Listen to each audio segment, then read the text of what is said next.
Oi gente, tudo bem? Me chamo Thiago Gelinha, sou professor de Geografia e Estudos Amazônicos do Colégio NEP. Hoje a gente está aqui para mais uma aula de Estudos Amazônicos do nono ano.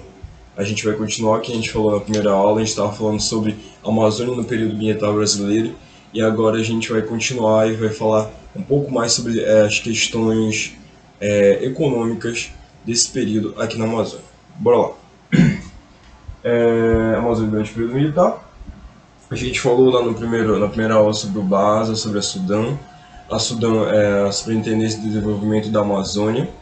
E o BASA seria aquele banco da borracha antigo que ele foi renomeado e tornou-se o Banco da Amazônia. Olha aí. Os administradores do BASA e da Sudam eram indicados pelo governo federal, ou seja, o Estado, o Brasil, né? Na época era governado por militares, com a função de planejar, estimular e financiar os planos de governo para a região.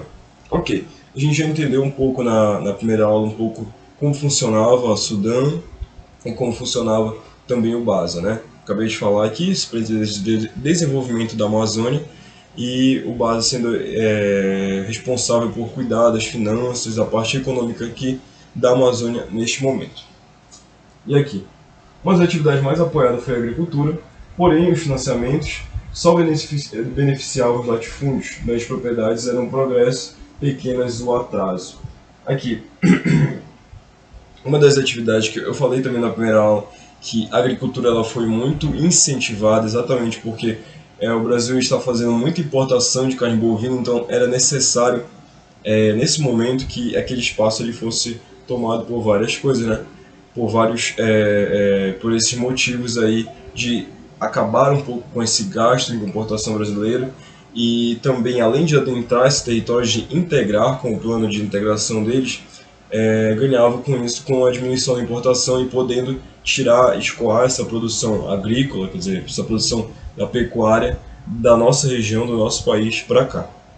Mas como eu disse aqui, os financiamentos vindos da Sudam, do BASA, eles iam diretamente para latifúndios, ou seja, os latifúndios seria grande propriedade de terra. Quando eu digo grande propriedade de terra, não é grande, por exemplo, um quarteirão, 2, 3, não. É cerca de 4, 5, 6, 8, 9, 10 campos de futebol. Então, latifúndios eles são muito presentes até hoje aqui na Amazônia e boa parte deles começaram exatamente por causa desses incentivos do governo militar. A gente vê, por exemplo, plantações de soja, de dendê, grandes plantações. E como eu disse, o pequeno produtor, a pequena fazenda, ela era deixada de lado. Não recebia nem um pouco desse financiamento. O que era uma esperança contra a reforma agrária para algumas pessoas, para o pequeno produtor,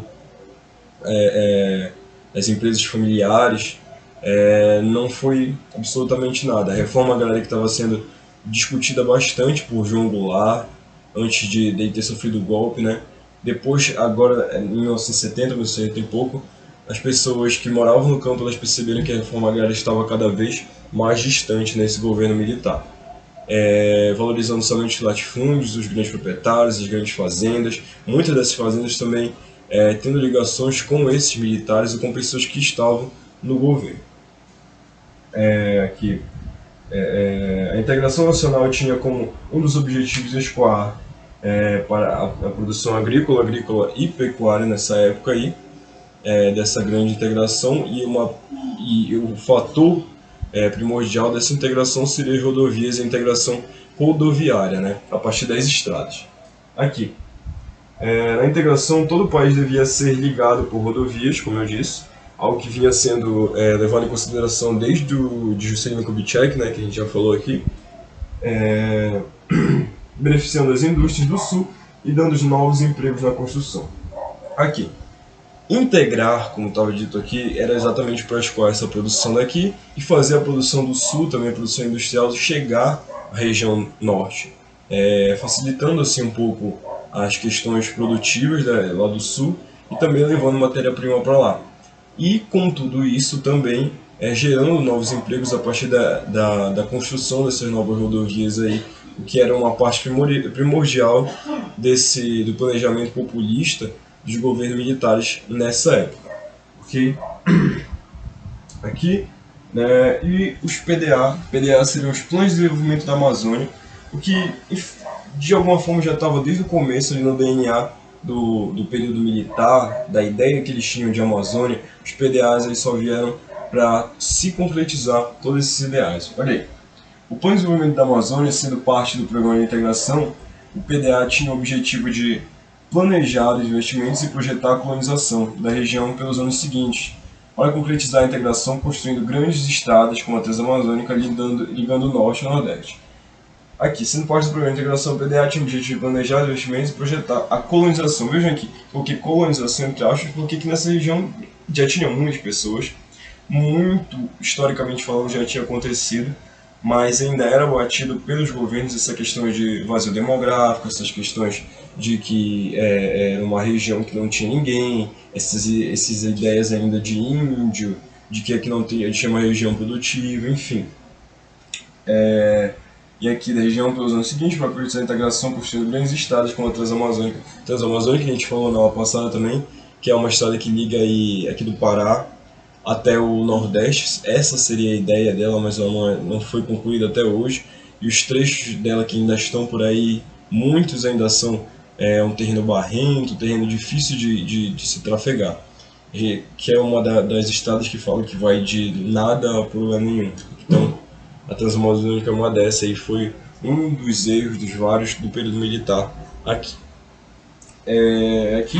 E o PDA2 ele definiu a região como privilegiada para o negócio, para os projetos mineradores e para as edificações de hidrelétricas. Como eu disse, desde o começo esse ideal já estava ali junto com os militares, mas só se definiu aqui. E deu vazão ainda para esses projetos mineradores, que eu falei também na primeira aula sobre a questão do radar e tudo mais, do radar aqui da Amazônia, que eles conseguiram ver as riquezas aqui dessa região e conseguiram mapear as riquezas. Isso daí já deu uma vazão para as intervenções mineradoras aqui e que infelizmente tem sido um problema até hoje, na questão de royalties, de riqueza que não chegam para o nosso estado, que como é uma iniciativa privada, então volta todo para essa empresa e tudo mais.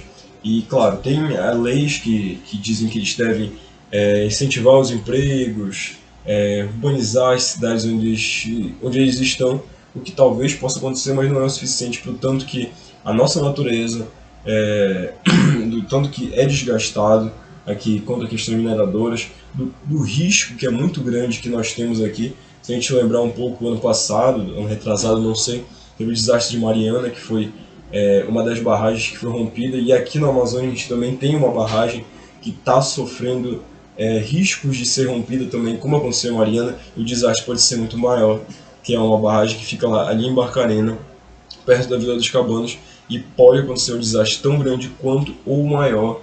E tendo em vista também que Barcarena ela é muito maior, e Vila dos Cabanos, enfim, muito maior que Mariana, o desastre pode ser muito maior.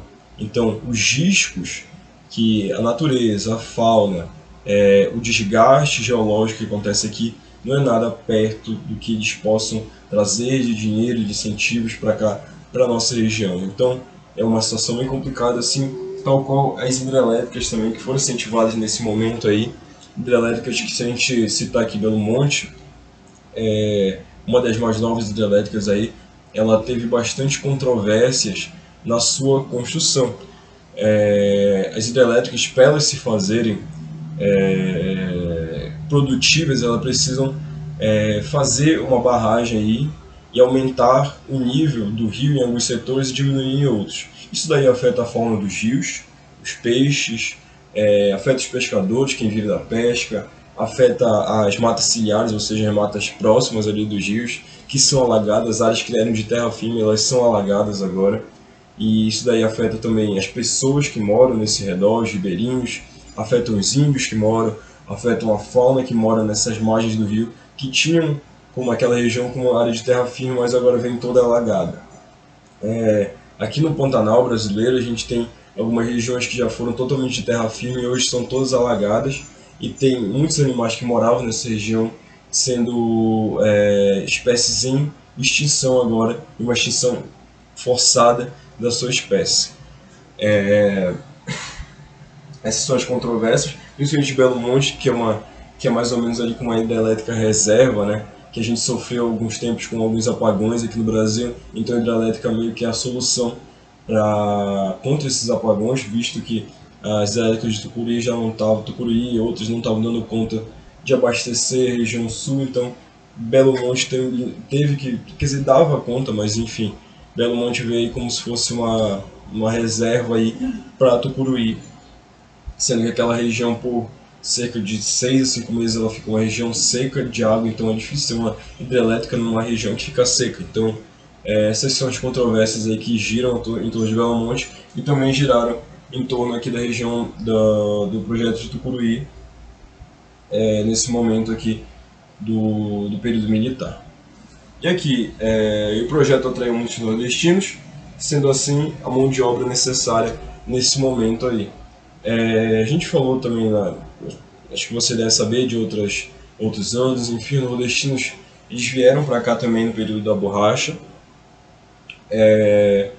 Tanto o primeiro período quanto o segundo período ali na Segunda Guerra Mundial, mas também vieram já incentivados nesse momento aqui com todos aqueles slogans de integrar para não entregar, que a Amazônia era uma região de vazio demográfico, que aqui eles iam encontrar emprego, etc, etc. Muitas dessas pessoas que vieram para cá trabalharam, conseguiram trabalho em algumas regiões, se estabeleceram aqui na região de Belém e se estabeleceram principalmente nessas regiões periféricas, de Baixada e tudo mais. E essa falta de planejamento das pessoas vindo para cá já dá um pouco a nossa ideia dessa urbanização mal planejada de Belém e dessas regiões onde tem muita gente morando sem ter muitas condições e tem pouca gente morando onde tem bastante condições, né? O caso de condomínios, etc. Isso daí a gente já liga um pouco com a geografia, com a urbana, enfim, mas que também afeta a nossa região norte bastante, principalmente a nossa Amazônia urbana. Enfim, e aqui, o capital que vinha para cá era do governo brasileiro, investimento estrangeiro, e o capital que era do governo brasileiro era, em tese, do capital estrangeiro também, porque muito, como a gente falou na primeira aula, muito do que vivia o período militar nessa época era somente um respaldo da Guerra Fria. Ou seja, o capital que vinha para cá, os incentivos, o apoio que tinha, todo aqui era dos Estados Unidos. O golpe militar se deu muito por esse medo dessa ameaça comunista e se estabeleceu aqui esse golpe militar exatamente por causa desses incentivos e influência americanos na nossa região. E assim eles conseguiram dinheiro suficiente para fazer grandes obras e esse dinheiro, claro, ele não foi dado, ele foi sim emprestado, e o que causou bastante problemas para a gente no nosso futuro como nação. Enfim, a gente vai continuar com esse tema aqui nas próximas aulas. Eu espero que vocês tenham entendido essa aula, tenha sido produtiva, que vocês tenham um ótimo momento de estudo agora. Muito obrigado e bom dia.